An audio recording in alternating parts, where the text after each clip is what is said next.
Welcome, boils and ghouls, to the return of the One-Hit Wonderland Spooktacular Edition. Yes, it's back. If you don't know, in the early years of the show, the Spooktacular was a thing I'd do every year where I'd cover something Halloween-related like the Monster Mash, and then I'd make increasingly desperate attempts to keep it going until I just ran out of ideas.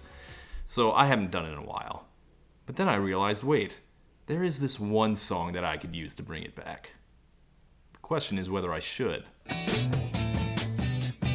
This is the song Timothy by the Buoys. It was a top 20 hit in 1971, and it kinda qualifies.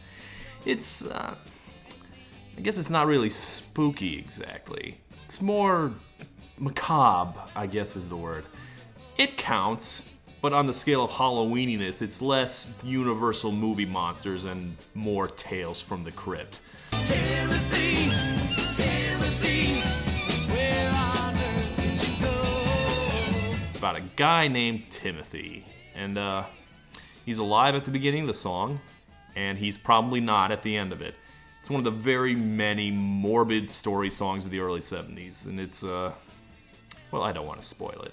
Rest assured that it might sound like just another AM radio folk pop song, but in reality, people were shocked and appalled by it. In fact, in the 90s, humor columnist Dave Barry ran a reader poll called the Bad Song Survey, where people would vote on the worst song ever made. It basically inspired my entire career. But anyway, the results were dominated by wimpy, easy-listening smash hits, but Timothy ranked a respectable 4th place, which is impressive considering it wasn't a big hit at all. It got up as far as number 17, which is alright, but its chart run lasted a brief 8 weeks. That shouldn't be enough time to do anything except maybe show up on a Rhino Records compilation somewhere. And yet, Timothy reliably appears on a lot of these worst song ever lists. Timothy, Timothy. Doesn't sound that bad to me.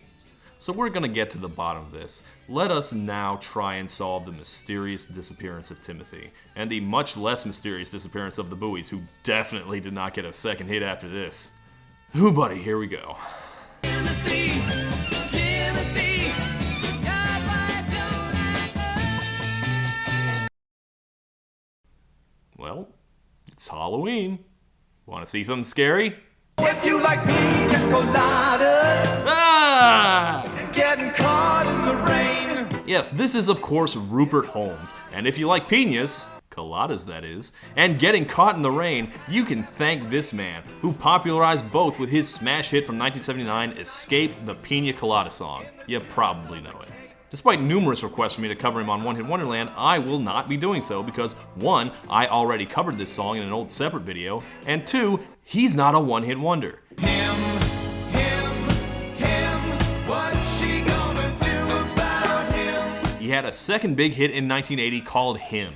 It's actually much better than the Pina Colada song. I don't know why no one remembers it. She'll say, oh, he's just a friend. But Rupert Holmes had a very long and strange career besides just songs about his wife cheating on him and or cheating on his wife. After his hits, he wrote several plays and musicals. He won a couple Tonys. In the 90s, he developed a sitcom. And before his hits, he wrote a lot of songs in the mid-70s for Barbra Streisand. But we begin at the dawn of his career when he was just a 20-year-old session musician and struggling songwriter, mostly getting by on commercial jingles and arranging songs for marching bands. But he knew some guys at Scepter Records, and he made friends with a little up-and-coming band from central Pennsylvania called the Buoys.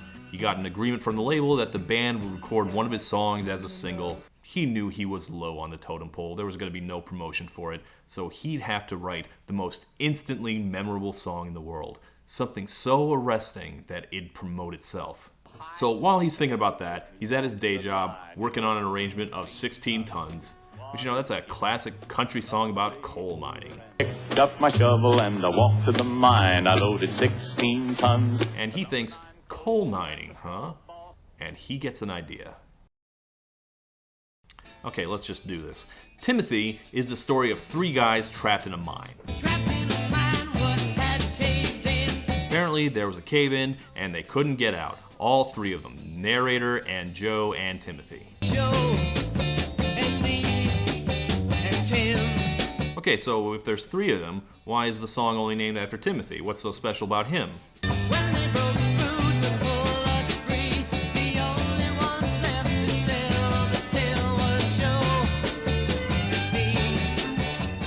I see. Tim didn't make it. What happened? Well, let's get to verse 2.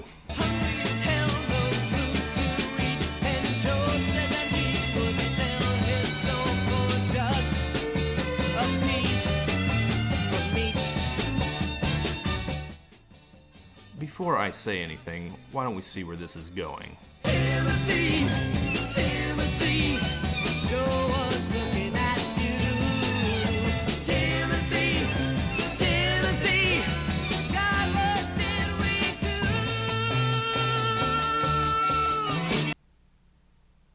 No. At this point in the song, the narrator blacks out, and he only comes back to consciousness after the rescue, where we get this. My stomach was full as it could be, and nobody ever got around to finding Timothy. Timothy. They ate him. They ate Timothy.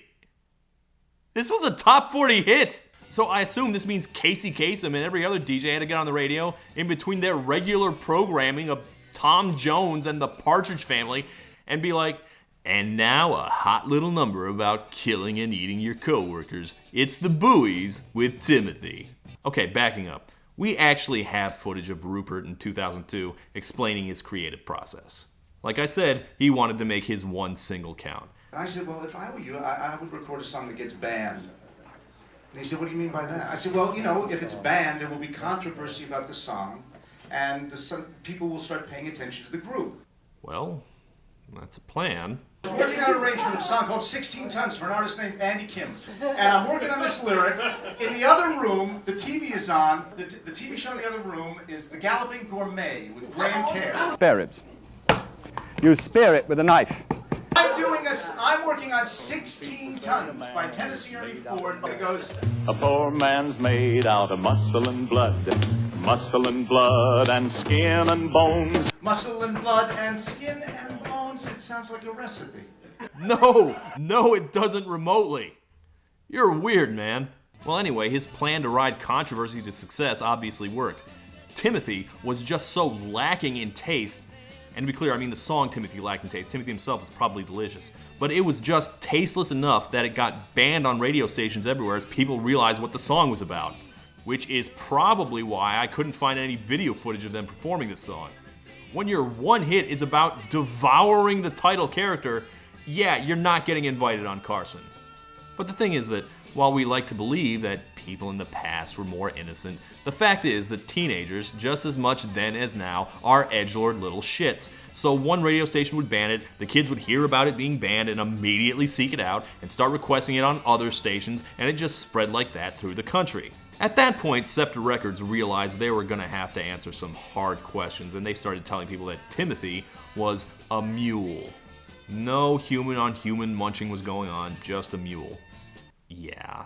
Okay, one, that's horse shit, obviously. Or mule shit in this case. The song doesn't make any sense that way. Why would our singer be so distraught if he just had to kill a stupid animal to survive?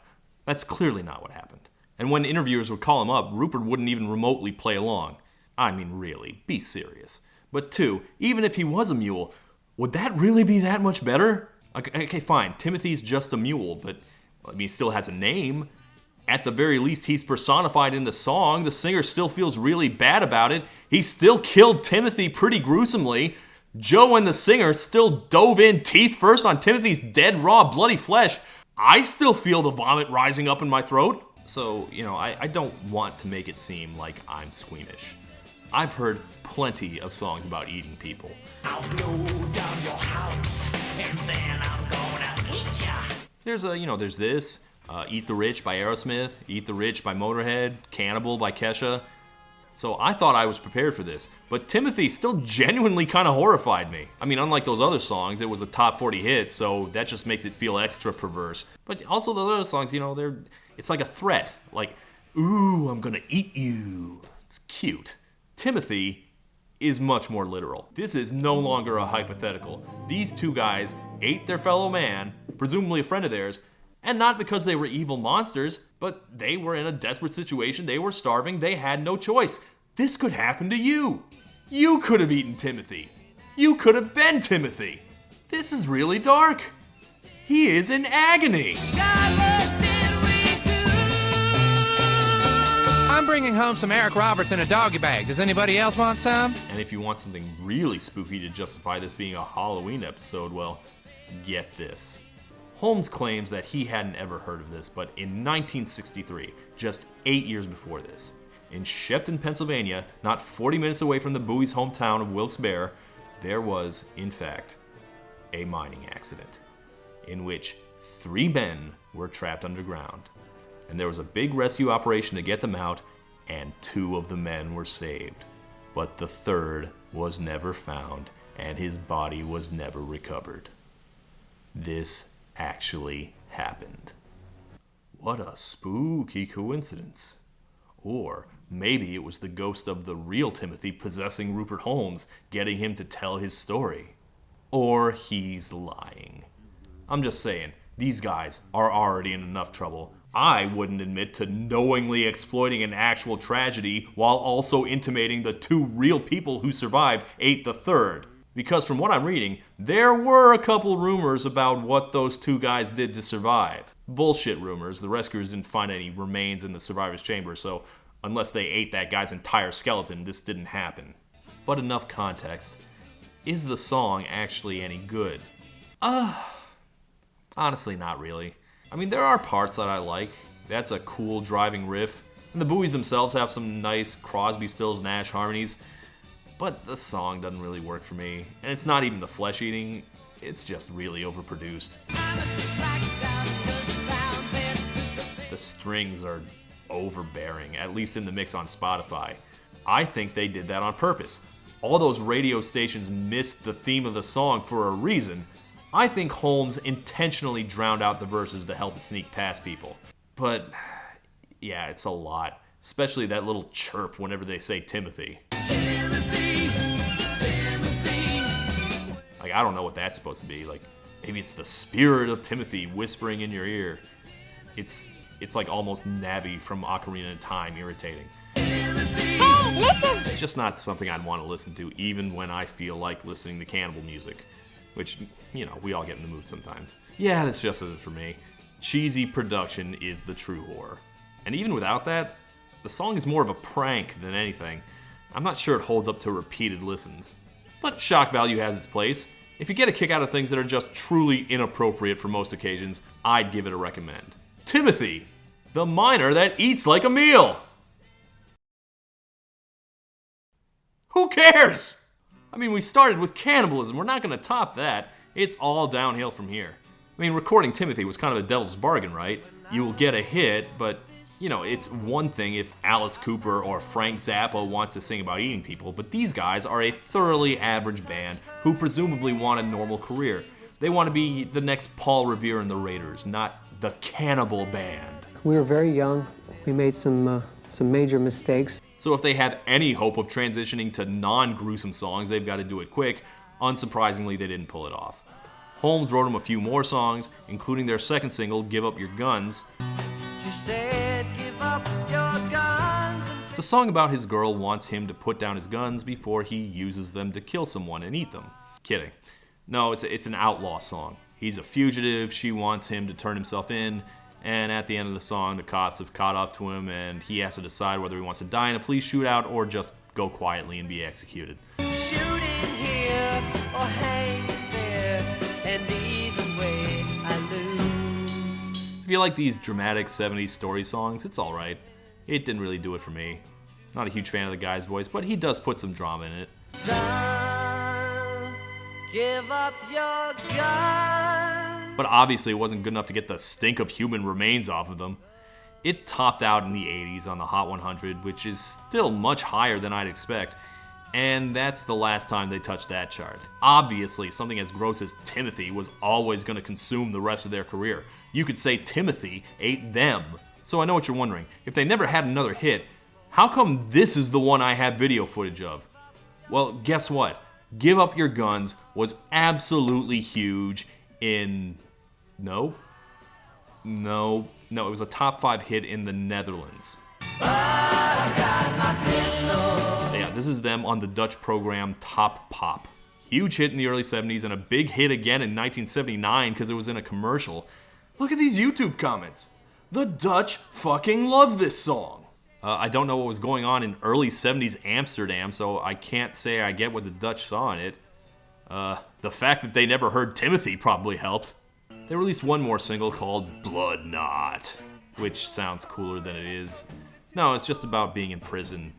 A prison with a pretty badass name, but, you know, it's another woe is me criminal song. All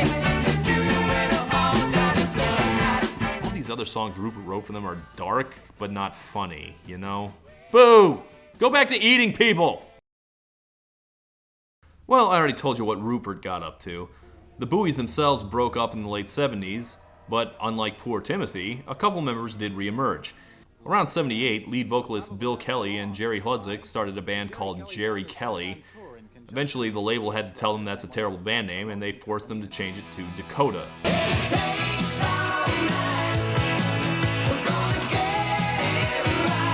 Which is just very funny to me. Like, you know that big geography band trend that's happening right now? We're gonna give you a name that immediately signals which band you're a rip-off of. No, I guess they were decent enough for a low-tier AOR band. The big highlight of their career was that they opened for Queen on their The Game tour in 1980. They don't seem to have ever charted anywhere, but as a regional act, they seem to have been very, very popular and influential in the central Pennsylvania area, judging by the fact that I found tons of footage of them on YouTube, including local coverage, live shows, also a bunch of glowing obituaries from various PA newspapers when Jerry died earlier this year. Fair enough. And so, as a tribute to Dakota, let's hear them play their final time at their farewell concert in 1987.